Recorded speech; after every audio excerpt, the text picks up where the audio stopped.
Whether you're a hustler, you're a dreamer, or someone who just wants to see our communities thrive, we need to actually encourage the spirit of entrepreneurship with a high number of youth unemployed.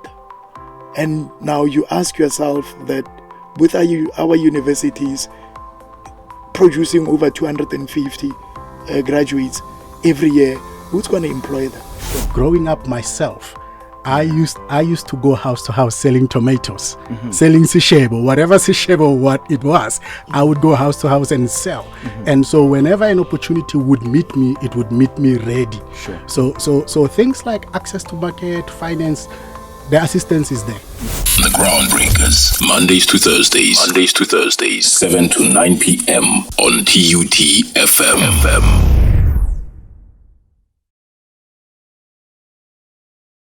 22 minutes after the hour, 7 o'clock. Good evening, Groundbreakers, and welcome to another impactful edition of the Groundbreaker Show. This is your trusted platform for spotlighting change makers, fresh ideas, and even community-driven solutions. I am your host, and my name is Polelo N. Madisa. I am second of my name, and tonight we are then thrilled to launch a brand new feature called Kasi Entrepreneurship. Now, this is a segment that is dedicated to uplifting township-based entrepreneurs, right? Uncovering hidden gems within our communities and even helping build a stronger, even more inclusive local economy. One would then say, in a country where youth unemployment remains alarmingly high, and even small businesses continue to face mounting challenges, this particular segment or this feature, it aims to offer real answers and even meaningful connections. And joining us tonight are two individuals at the forefront of this particular mission. First of all, that is Mr. Kabelo J Makopo, who is now the founder of this particular segment, an initiative that is committed to empowering small-scale entrepreneurship where they are in the heart of our townships. And second is Mr. Serei, who is now a seasoned transformation specialist at Insignis, who then brings over 15 years of experience across operations, HR, finance, and even transformation, and who shares a deeper passion for then unlocking, the potential of one would then say inclusive economic participation. And tonight we'll then be unpacking on how young entrepreneurs can access support, how initiatives like Kasi Entrepreneurship are then reshaping the game, and how all of this ties into building a better South Africa. So I'll then say this to you. Whether you're a hustler, you're a dreamer, or someone who just wants to see our communities thrive, stay tuned. You definitely don't want to miss this. 25 minutes after the hour, 7 o'clock, let me welcome the two gentlemen on the line. Mr. Serei and Mr. Makopo, good evening and welcome to, I have to then say, Kasi Entrepreneurship. How are you, gentlemen? No, we are good. Good evening, Mr. Madisa. Good evening, Mr. Madisa. And to the listeners at home. Sure. We'll definitely start it off here. And I reminded Obakeng before he left that if you do remember, we once had Mr. Makopo on Plug a Graduate. Right? Yes. And I felt that the conversation was not really, or did not end in the light way that we wanted it to go about. But Yes. if you then could go back a little bit, introduce yourself, what then Makopo Holdings is all about, the type of business or logistics that they are into, so that we can, get into heart of this particular segment. Thank you very much for the opportunity once again.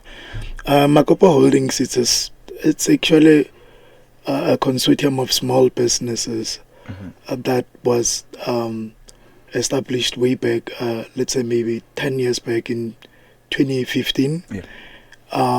Then when I started out, it was on the issue that I was actually retrenched at work. Yeah.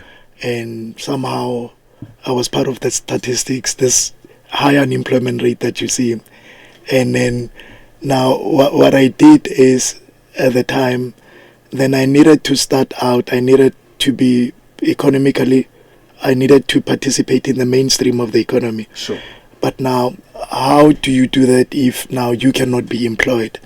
So now, fortunately enough, I then took a decision to register Makopo Holdings, but with a bigger picture of building a legacy business, something that will outlive me, not something just to survive from.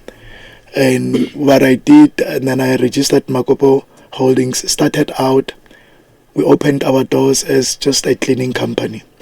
Because one has to, because I think it's just the pernicious myth, and that we really need to debunk, to say you must have something for you before you can start.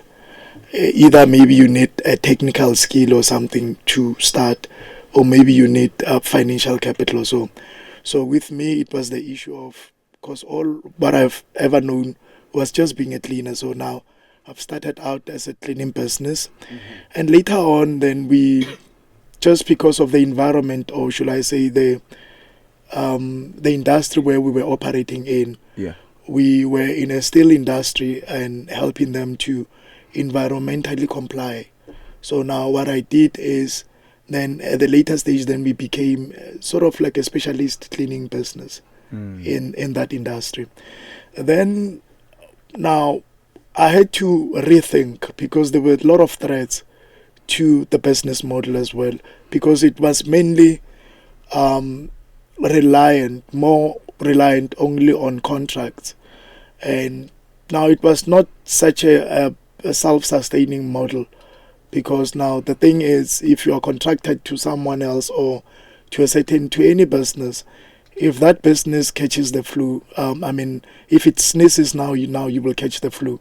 Then I had to rethink the whole model and say, maybe I need to diversify it into other industries. And then what I did, then I came up with, because of the opportunity that existed in that industry, and what I did, then I came up with Makopo Engineering. I will try to compress the whole thing in a very short space of time. Then Makopo Engineering, what we do, we offer production management services to steel companies, but also in various industries. But we worked with a lot of companies like India Steel, Pioneer Metals, Veer Steel Mills, and Unica Iron and Steel. And that was way back in 2017.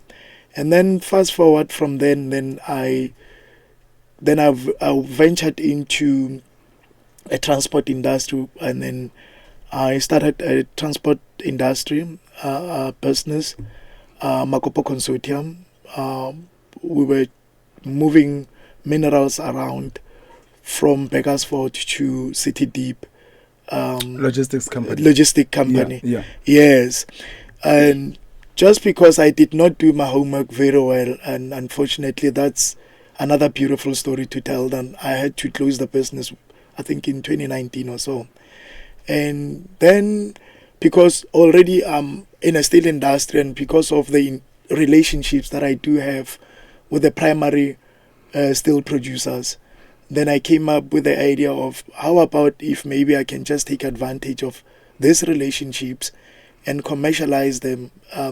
But what I did from there, then I opened Makopo Steel. This was a steel outlet business whereby we were selling steel products, the very same steel that we were producing. Then we were retailing them. It was kind of like a retail outlets for steel products. Sure. Yes. It shows that you've been in the trenches of entrepreneurship yourself. We'll definitely get into the heart of that. Yes. Let's send the question to Mr. Serechi then. So a little bit about yourself, because people tend to think, no, those people that always speak this fancy English they're coming in from, because you might find that social blockage.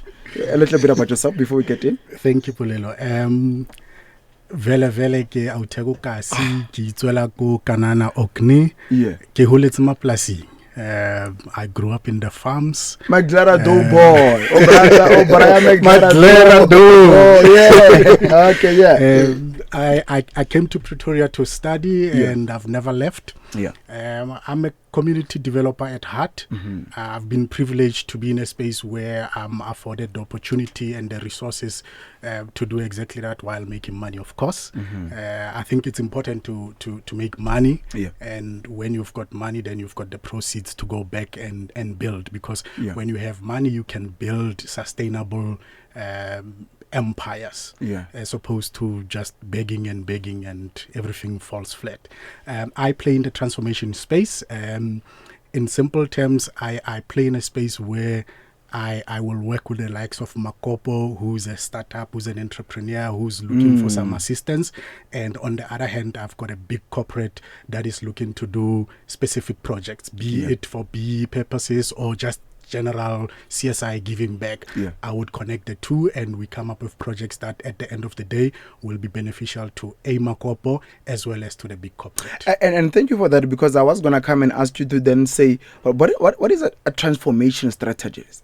Strategist. With the whole day, we spend the whole day. I simplify. Yeah.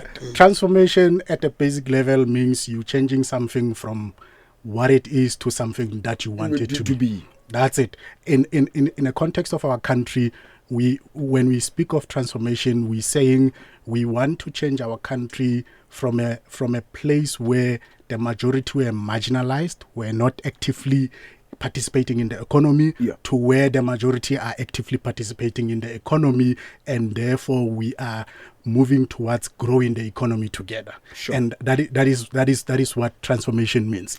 It could simply mean we want to transform our country from being known for crime to being known for crime-free. Sure, definitely, very understandable. Let's get into the matter at heart. You know, in South Africa, one would then say township economies remain untapped. It's an untapped potential, with yet many scale entrepreneurs struggling with the limited access to capital, knowledge, and even networks. The emergence of such targeted initiatives like Kasi Entrepreneurship, presents a new wave of hope. And I'll address this question to you, Mr. Makopo. When I said you spent years in the trenches of entrepreneurship yourself, what gaps did you observe within the economy ya Kasi that led you to then establish this particular segment, this feature? What is the core mission behind Kasi Entrepreneurship? The core mission behind Kasi Entrepreneurship, I think it's the reality at the ground, what informed us to actually come up with the idea to say, and also for us to actually collaborate with the management of the TUTFM. It was on the basis that for the very same strategic intent of the show to say, we need to actually encourage the spirit of entrepreneurship in the basis that right now, Mr. Madisa, if because I know I'm just struggling a little bit, but right now I've been looking at the statistics South Africa, the employment rate and unemployment rate. And I've been saying it even during the Black Graduate Show to say we really cannot afford, with this economy that is lingering around 0.3%. And now you're waiting for someone to employ you. And some of us, you find that you do have the technical know-how. Mm-hmm. It's just that you don't have that entrepreneurial spirit. Sure. And the other thing is, and what saddened me the most was when a statistician general was saying that even people who actually gave up looking for jobs, and the amount to 3.5 million. Yes. And more than anything else, then I realized that for people who actually have the capacity, who are able to go to work, but they cannot find jobs, there are over 8 million.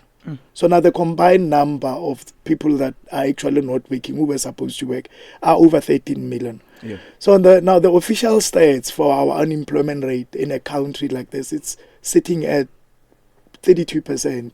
But unofficial stats, it's over 43%. So now, here's the thing, with a high number of youth unemployed, and now you ask yourself that with our universities producing over 250 graduates every year, who's going to employ them? Sure.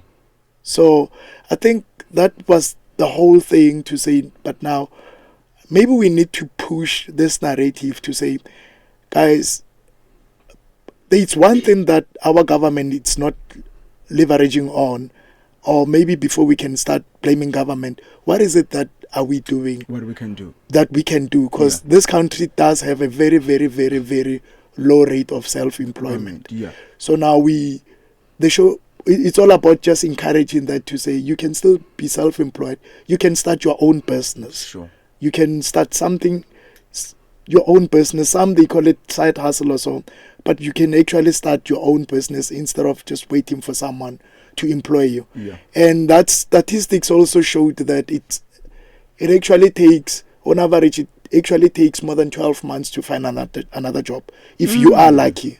Yeah. Yes, and then it's on those bases that we decided to say, can we come up with a feature to actually encourage people to say, whether you are a graduate or so, you do have a technical know-how, you do have skills, like how I started out. Yeah. Now I partnered with very big conglomerates through my other businesses that they were able to identify us, and that's how I was able to reshape the whole business portfolio. But I started out very simple. Sure. Cleaning. Yeah. With cleaning. Yeah. You don't necessarily need to start something that is capital intensive. Yeah. You can just start with simple things that you know.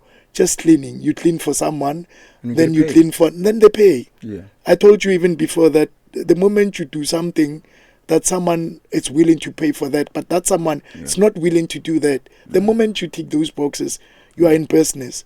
Now you are economically, now you participate in this mainstream of the economy. Yeah, and I love what you said. And where's Liseja? I wanted to add, Liseja, that you heard what Mr. Makopo said. You must think of who's gonna employ you. So I might start a company. I might employ you, Liseja. Rest assured, when you graduate, Chairman, House of Madisa Art Enterprises will be there to employ you. But let's look into it in this particular matter, and I'll bring the question to you, Mr. Serei, that it's not just about launching a business, right? It's about building one that can thrive. Sustainable empowerment means transferring skills, knowledge, and even creating market access opportunities. And I want to bring this to you today from your work as a transformation specialist. How important is then skills development and compliance training for the young, or rather I call them SMMEs, and what role should initiatives like this particular one, Kasi Entrepreneurship, play in terms of this broader ecosystem? Thank you. I think from what Mr. Makopo was saying in terms of the high unemployment rates, especially with the youth, therein lies an opportunity for skills, for labor. Yeah. You walk through townships, you've got labor readily available. And therefore, when we have someone who's got a brilliant idea, if they can launch it and execute on it, the labor is available, it's there. Yeah. So in the space that I play in, one of the initiatives that we do is we have programs where we upskill young people, not just for employment, specifically focusing on self-employment. We've got a couple of initiatives where we've got incubations, where we run new venture creations, and so that we can see if the youth are cut out for entrepreneurship and what opportunities can they avail themselves for. In terms of a platform such as this one, I think it's a great initiative. Yeah. And I think we should be inviting more Kasi entrepreneurs to come and tell real stories. Like Makopo is saying, if someone is not willing to do the cleaning, who's going to do it? Somebody must do it. Must do it. And if somebody is not willing, half the time they're willing to pay. They're willing to pay. And therein lies the opportunity. In his example, there was a compliance opportunity. It wasn't just about cleaning. Because if you do not dispose of the waste in a responsible manner, there's hefty penalties. Sure. And those are the type of spaces where, as in Signis, we play into. We understand compliance holistically. We go to these big corporates and say, you've got a compliance burden. What are you doing to reduce it? Yeah. And we say, here's how we can help you. By partnering with us, we can bring young people to come and help you. As an example, one of the projects we do is waste projects. Sure. Exactly to that point, to say, how do we dispose of the waste responsibly such that you avoid those hefty penalties? The moment you speak like that to a big corporate, they open doors. Sure. And young people can walk in. In Signis. Did a lot of butchering there. I'm sure when you're listening to me, you're like, butchering such names. But I understand in Signis. I'm not going to forget that. Mr. Makopo, I'll bring in this particular question towards you, and then after this, maybe we might take a very short ad break. But starting out a business in townships, and also, Mr. Serei, you'll also maybe understand this, to say it comes with a lot of serious challenges. Yes. Right? Challenges from red tape, poor infrastructure, limited mentorship, and even access to customers. And this often keep informal entrepreneurs from growing up or even surviving beyond the startup base. I want to understand this. Yes.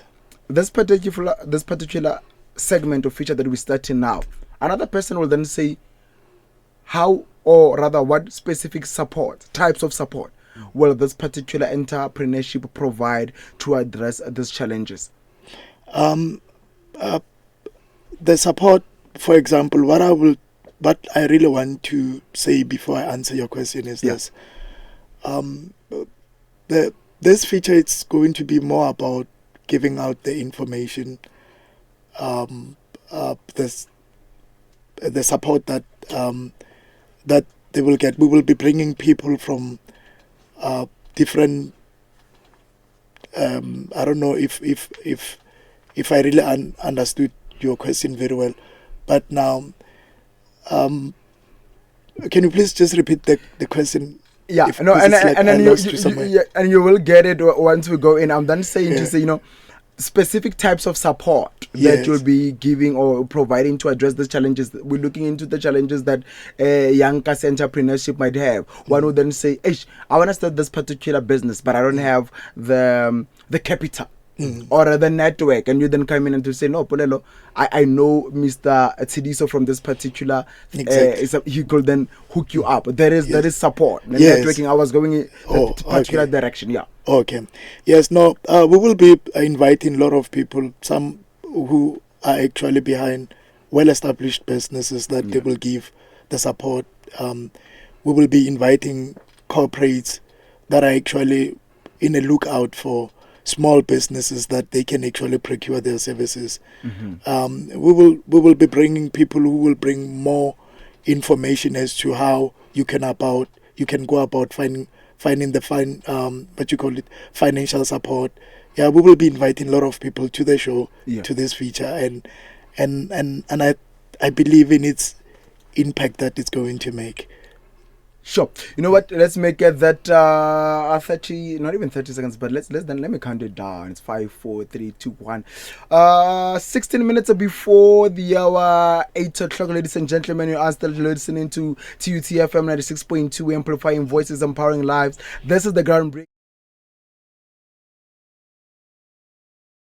A quick ad break. When I come back from that, I want to look into the young people, the unemployment, and even the entrepreneurship, certain issues that are facing the youth, certain issues that young people are going through. Mr. Makopo is here to then unpack everything. Mr. Tsidiso will definitely give out insights coming in from the years that he has worked in terms of transforming. Because people will then say this, I want to have a cleaning company. How do I make it big? That I often operate coming in from Dubai. This gentleman that are sitting here in front of me will definitely answer that. Take a quick ad break and I'll be back after this. You know what? We're definitely not going to waste time because this is the Kasi Entrepreneurship. I have Mr. Tsidiso coming in from Makasana, Kokanana. You know why when my glitter boy says, Ko Makasana. For Makasana. This particular segment is for the kids, or everyone rather than the kids, but everyone coming in from Makasana. 018.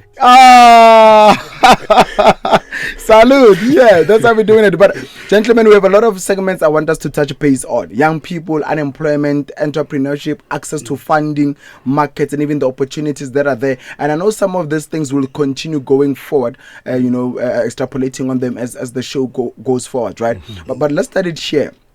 And Mr. Makopo, I'll take the question to you first to then say, South Africa's youth, like you were saying outside, face some of the most highest unemployment rates in the world. Many have then resorted to entrepreneurship out of necessity, but without the right support, even the worst innovative ideas, or even the most rather innovative ideas, can fall to the ground. I want to bring in this, right, to say, what's your take on this misconception about Kasi businesses can scale from or compete on a national level? How are you proving this idea wrong through your work? That is why I will just keep on saying it's a pernicious myth. It's something that we really need to debunk. I'm a firm believer that Kasi Entrepreneurship, or should I say, I think there's just too much money, Mokasi.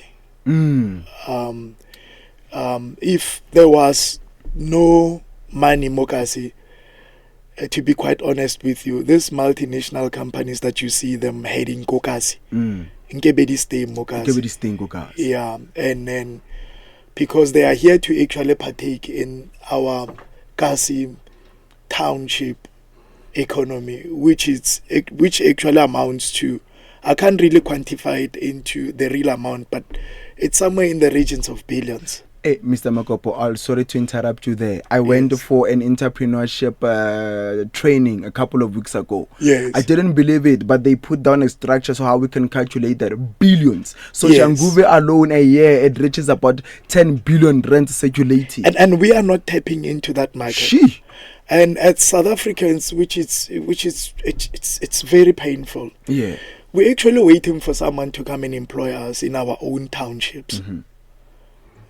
So, and the thing is, I know we may blame it to someone else to say, but now there's no support. I may need capital to. Let me give you an example with us. We are right headquartered Kokasi. We are the biggest employer than most of the companies that you see, whether Kobodi Kaikai. And we are right here, Kokasi. Mm-hmm. I think we're sitting at the staff complement, over 300 employees. Sure. And a Rekokasi. Yeah. Across our little businesses, Tirin and Lejona. And to give you a practical example, I did not wait for someone from somewhere else to say, Kele Kokasi, maybe someone will help me. These people, they actually identified me. They find me on the way already on my entrepreneurial path. And they said, you know what, I will give you one practical example. We do have a partnership with one of the cell phone companies, the network cell phone companies. Mm-hmm. And we sell their IT solutions. And you can tell me, Mr. Madisa, to say, for you to build a telecommunication company, you really need maybe hundreds of millions. A lot of money. A lot of money. A lot of money. Yes. And then, but this company came to us to say, you know what, we've got the infrastructure. You don't have to spend hundreds of millions to build this kind of value chain, the outbound and inbound logistic kind of things. All what we need you to do, can we tap into your space? Mm-hmm. You resell our products, our IT products, to businesses steadily in Kokasi. Sure. Yes. Now this company is actually migrating from just being a cell phone company or a network provider to a techno company. Sure. But now, what they've realized, there are a lot of businesses, Kokasi, the provider, got these IT solutions. Yeah. Yeah. And then out of that, Mr. Marisha, then I was able to build sales and marketing teams, which is another employment that we have created. Another employment angle. Yes. Now, what I can say, you don't really need that much of the support. All what you need is to make the first step. Yeah. To say, I am starting out. Yeah. The support, there are a lot of support out there, like Mr. Sere is saying. Yeah. Like now, how I started, I was actually helped through enterprise development initiative of Unique Iron and Steel. Mm-hmm. They took a way rural business. They gave us the first contract. Then they were able to grow us up and mentor us into a black industrialist company. That's where the transformation thing comes. Yeah, yes. And sorry to cut you off there, Yes. Mr. Makopo, abruptly. So I want to bring in Mr. Sere there because the pointers that you're making there follows up to my question to him to then say, from your experience across, transformation and operations, what structural or systematic barriers are limiting youth participation in the formal economy? And what can then be done to remove these particular barriers? I think the barriers are more internal than what is perceived to be external. I'm going to take a journey back and I'll come back to the question. Our parents raised us with money from selling magwinya, lidi tamat. And some of our parents are still doing that today. Yeah. Persistence. Sure. They still believe in their vision. They're still doing it today. And what does it cost to run such a business? You buy a bag of flour and some oil. Okay, fish oil now is expensive, but you know, yes, it's relatively easy. Sure. We are very quick to say barriers to entry is access to market, finance, and all these things. Mr. Makopo makes a valid point that when an opportunity rises, it needs to meet you ready. Sure. He was ready. He was on his entrepreneurial journey. Sure. Now, growing up, we had guys in the classrooms who were selling sweets and this and that and that. And those type of guys have gone on to open enterprises today. Sure. You know what?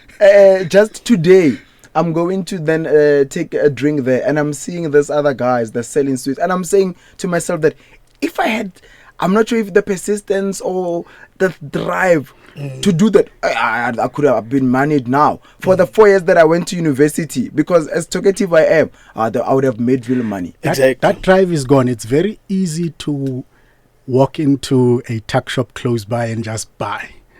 We have stopped thinking. Growing up myself, I used to go house to house selling tomatoes, selling sishebo, whatever sishebo what it was. I would go house to house and sell. And so whenever an opportunity would meet me, it would meet me ready. Sure. So things like access to market, finance, the assistance is there. Yeah. If you I was saying to Mr. Makopo earlier on is, when you want to enter into the conversation of enterprise and supplier development in the transformation space or in the BEE space, as a Kasi entrepreneur, you need to go there prepared with your value proposition. You're not gonna approach a big corporate and say, "Oh, I'm a struggling Kasi entrepreneur, please help me." Nobody wants to give anything for free. So, however, when you come to the table and say, "I'm a Kasi entrepreneur, this is what I'm bringing to the table, I just need a small push," a corporate will listen and will push you. Even smaller other businesses around you will be happy to push you because they can see the value that you are bringing to the table. Definitely. 4 minutes before the hour, 8 o'clock. And after 8 o'clock, the gentlemen are saying I should let them go.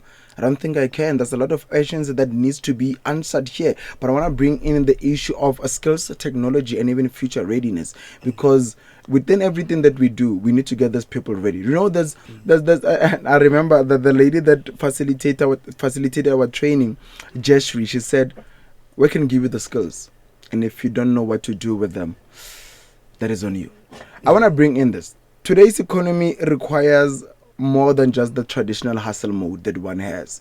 It demands tech savviness, digital marketing, branding, compliance, and business literacy, all areas where young people either thrive or fall behind depending on their support structures. I'll pose this question to you, Mr. Makopo, to then say, how will you be then integrating digital skills, branding, and innovation into the Kasi entrepreneurship model so that entrepreneurs are ready for the modern business challenges? Because I think it's I can start off a business. You can then tell me to then go off start a business. I'm starting out a business called House of Madisa Art Enterprises. It's a raw model. But now when we go into the digital age, I need to be able to be tech savvy. Yes. Any plans to then modernize Kasi entrepreneurship so that people that will be under this particular entrepreneurship are tech savvy? Yes. Before we can even go there, Mr. Madisa, I really have a different view to this thing that there are still a lot of traditional businesses that we can still, that I believe that bottom end of the market, it's not well tapped into. Yes. And the other thing, there are institutions that they do actually offer services along this program. For the next maybe few months or 6 months, we will be bringing companies that as a way of what is the right way of giving back as a corporate citizen. There are companies that are actually more than willing, like he's saying, you need to be well positioned, show that willingness that I only need the push here. But now there's a lot of support that we will bring through the show, in the show, but through a lot of tech companies that they will be willing to actually mentor or help small businesses that are not that tech savvy. For example, right now, in our group of businesses, we need people that are actually digital marketers. The say just there. Yes, you might get a job after this. Yes, and we have been looking for such people for a very, very, very long time. Yeah, and then we have realized that now we cannot find them around. But surely someone somewhere does have the necessary skills and is saying the person does not know where to go. Mr. Makopo, I'll tell you this. With this particular Kasi Entrepreneurship that you're starting, you will find those people coming in all the way from Soshanguve. We do have those people. Mr. Sere, I saw you had a point to make with this particular question. Yeah, so I wanted to add that what Kasi entrepreneurs can expect is from the Insignis platform, we've got an e-learning platform that we will make available to qualifying candidates. That's the first step. We make the platform available, and we will then follow that up with practical application. As an example, we've got the waste projects that we're running, and there in digital marketing, digitizing, the stuff like that comes into play. And once entrepreneurs have proven themselves with the first step, therein lies the opportunity where we can open doors and say, you've proven yourself, here's a contract, you run with this campaign for us. Yeah. And then while you're still there, as someone who has then worked in operations, HR and transformation, what advice would you give to some young entrepreneur about building the right team, systems, and governance from day one? I think the first and the most important starting point is your vision is your vision. We could never share the same vision. We could share in the vision, but we could never share the same vision. So be intentional. Don't be quick to invite other people into your vision until you yourself understand your vision. And once you know what is it that you want to build, shop around for people who will journey with you. But don't be quick to try and force people to own in the vision. What I mean by this is if you need to employ someone and pay them handsomely, do so. I'll pay you handsomely so that your vision can materialize. I'll pay handsomely so. You know what? Let me then bring in this couple of questions and I'll direct each of them to you, both of you, because I think we're then about to close it off, right? This is in terms of restoring hope and building resilience. It is the same question that I posed to Mr. Sere, but I posted to you, Mr. Makopo, having to have this consortium of businesses, right? And I think you'd be a very great exemplary of what Pearson will say, Monahawi. Yes. Then say, what do you say to a young person like maybe me who then was try to start a business and now they're feeling hopeless? What does resilience look in a practical sense? I think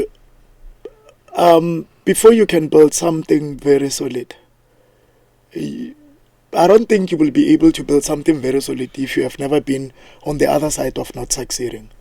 The moment you make a decision to say, I just want to journey this path of being an entrepreneur, just know that there will be other circumstances that it may not be intentional thing as much as you are so much spirited to say, I want to make it, but now there will always be challenges.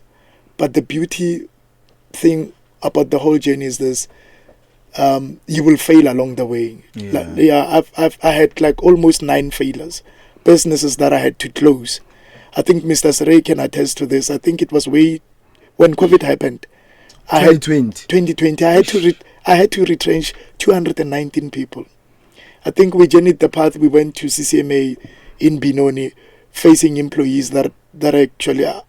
How do you go to 219 people and say? It's child.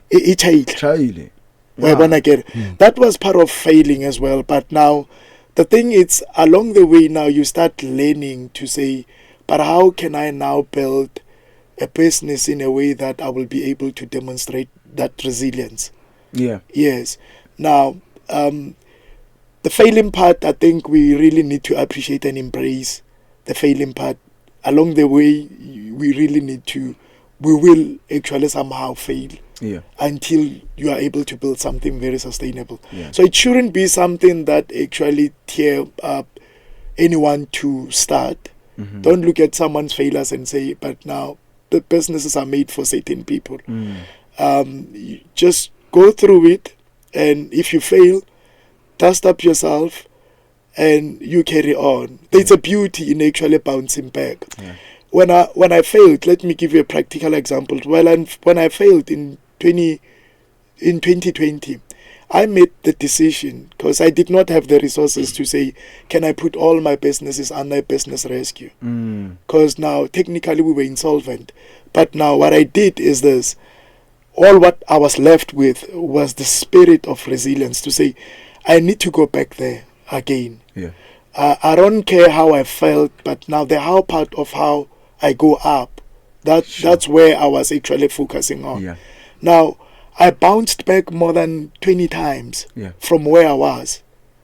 I had to shut down some of the businesses, retrenched 219 people, lost all my trucks. Yeah. And I had some steel hardware stores that I had to close. And then I lost everything. Then I was left with almost nothing. And I was left with the flat that I was paying rent. But now to bounce back to a point whereby now I'm able to employ another over 300 employees. Yeah, now failure, it's part of the journey. Yeah. That's what I can say. And don't actually be discouraged if you fail on your first business. There are people that failed multiple times until they were able to figure it out.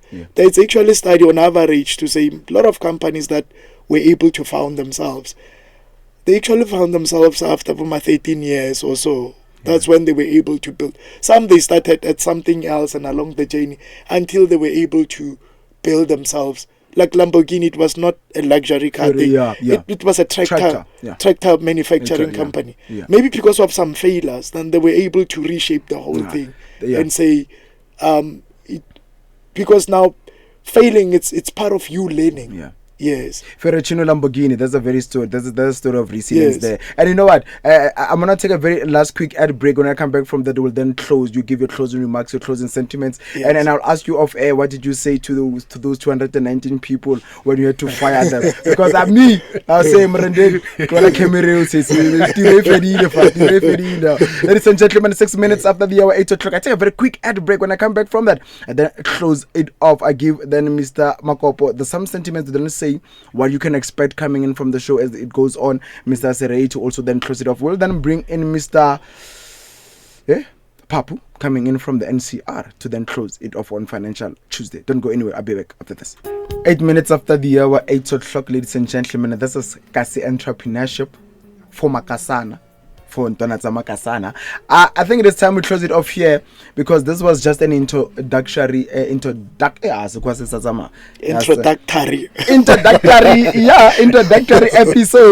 We speak it every single day. That's why when I get home, my grandmother can't talk to me because of they get tired. Yeah, but it was that particular episode. Let me then do this. I give this questions. I'll give you one question, and then at the end of that question, you'll then give out your closing remarks.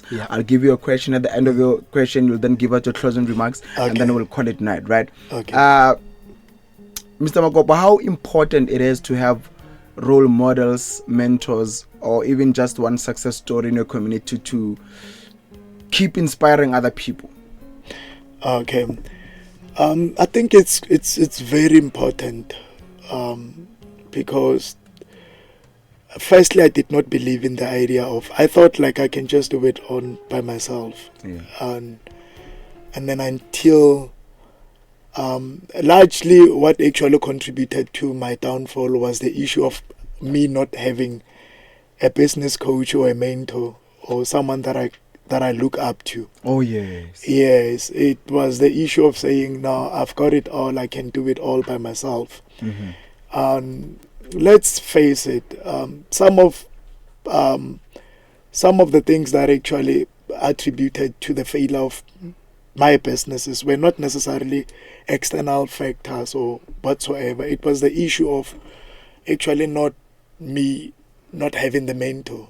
And then you really need someone who can walk you the journey, someone who have been there before and who can show you how to do things.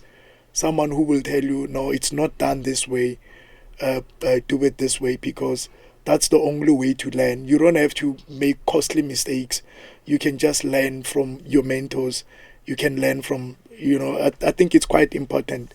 One of the people that I actually listen to when it comes to businesses and advices, it's the man next to me here, Mr. Saray. Yeah. And I think he knows that when I start something, I become so emotional and I cannot detach to that. And then I've seen myself actually burning a lot of millions, burning my hands, burning my cash, because somehow I did not listen to people like him when he was telling me, this is how you must do it. It's not done this way. And I would like to be very much grateful to say I do have two mentors in the steel industry, Mr. Mohammed Qasim, the director of Unica Iron and Steel. The man is such a credible, remarkable man with a beautiful heart. He built me to be the person that I am today with his partner, Mr. Hag. He's actually a financial director of Unica Iron and Steel. Yeah. They have been through it all, and I think along the way they were able to amass such a good business judgment because of the things that they are failures, the things that they went through.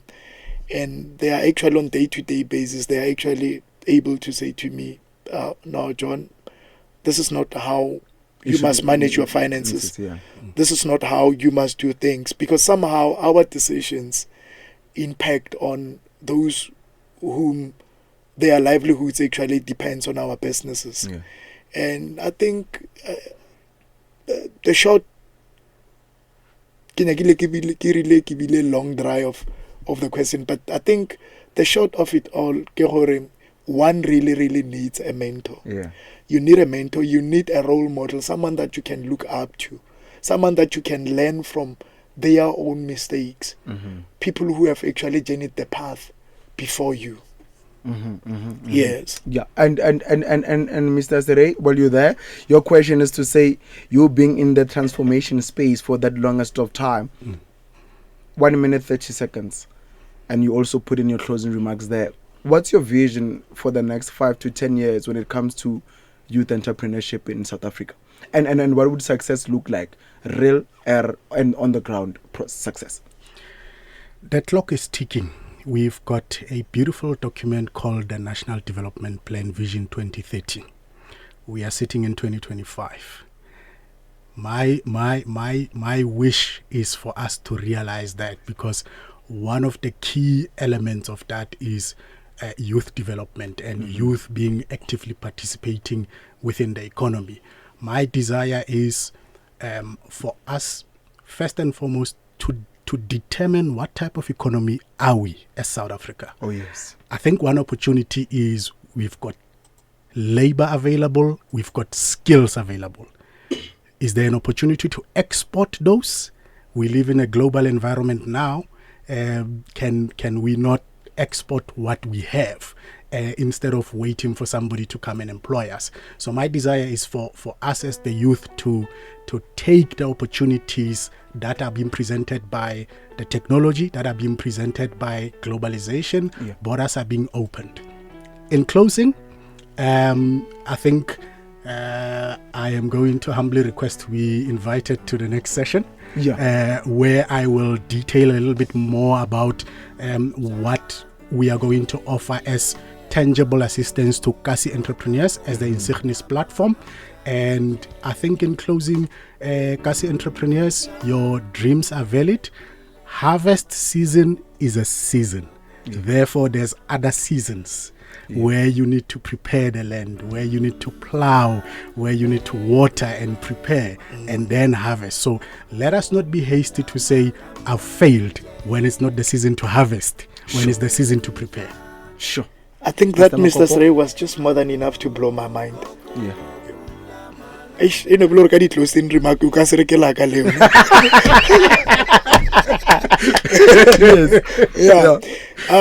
closing, all I can say, we really need to develop entrepreneurial spirit. Yeah. We need to do away with this mentality of the sense of entitlement as black people, whereby we think, that is why in other industries we have, like the construction mafias also, we think everything that comes just by the virtue of having the black color. Now, we're entitled to everything. Yeah. And somehow the corporates literally can mokas kolota something. Yeah. I think it's high time that we meet them in the marketplace. There's big corporates, there's companies that are coming into our spaces, and let's do away with the mentality or someone somehow hira. Yeah. You have been to university for 3-4 years. Why can't you just convert what you have learned into something tangible and commercialize that?